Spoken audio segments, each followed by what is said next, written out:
angels in this world appear and break the laws that they should fear and frighten all who see or hear. The cry goes up both far and near for Underdog. Underdog.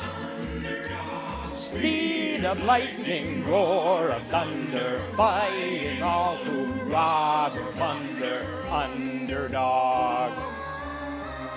Underdog.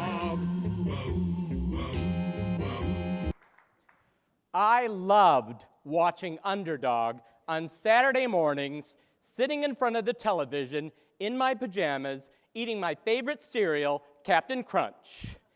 Underdog was always a champion for those who needed help. Now, by now, I'm sure you've heard of the ACE score. According to the Adverse Childhood Experiences Study, the rougher your childhood, the higher your ACE score, and the higher the risk for problems later in life.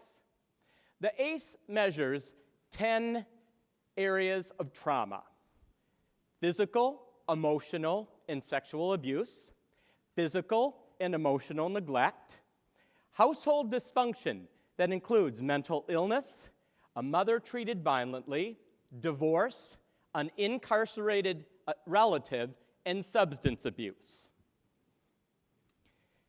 33% of all individuals have an ACE score of 0. No incidents of childhood abuse, neglect, or household dysfunction. 2/3 of folks have experienced at least one category of ACE. 11% of folks have an ACE score of 5 or higher.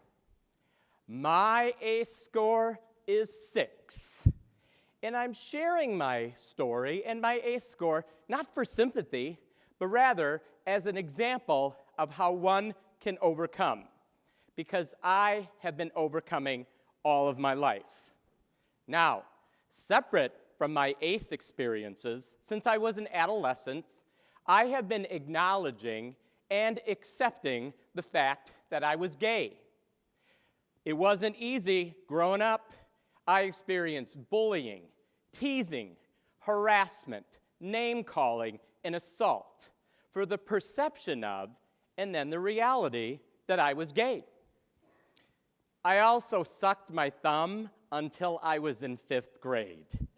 But thanks to a supportive school counselor and a bout of poison ivy that appeared on only one place of my body, yep, my left thumb, I conquered my thumb sucking.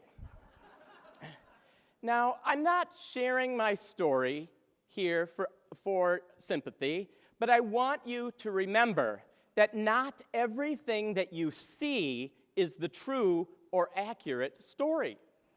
Would you know by looking at me that I experienced abuse as a child? That I watched my mother be physically violated? That my dad was married and divorced 4 times, and my mother was married 3 times and divorced twice? That alcoholism was prevalent in my family, and I, myself, abused alcohol from age 16 to 32. I did celebrate 28 years of sobriety last month.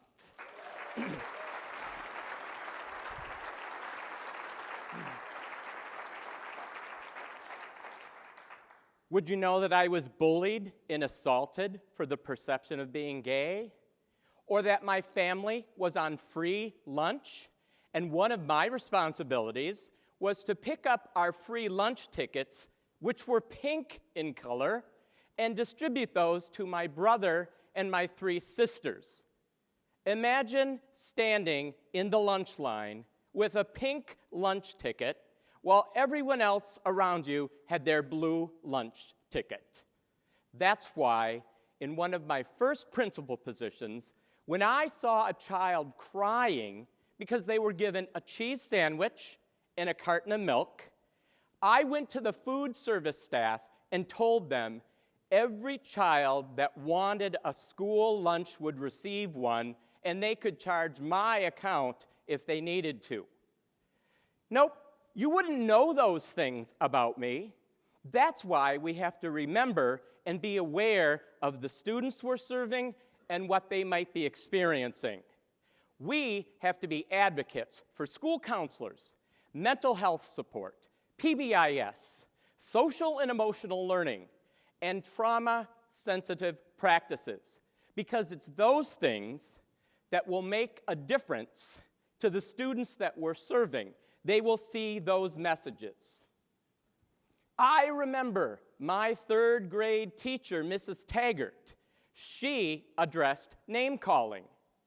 I remember my middle school counselor, Mr. Campbell, because he listened to me and he helped me. And I remember my high school principal, Mr. Grandlin, because he developed a relationship with me and so many other students. It is because of teachers and counselors and principals that I felt supported, that I persevered, and that I overcame.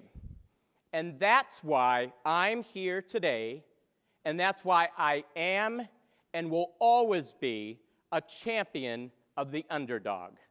Thank you.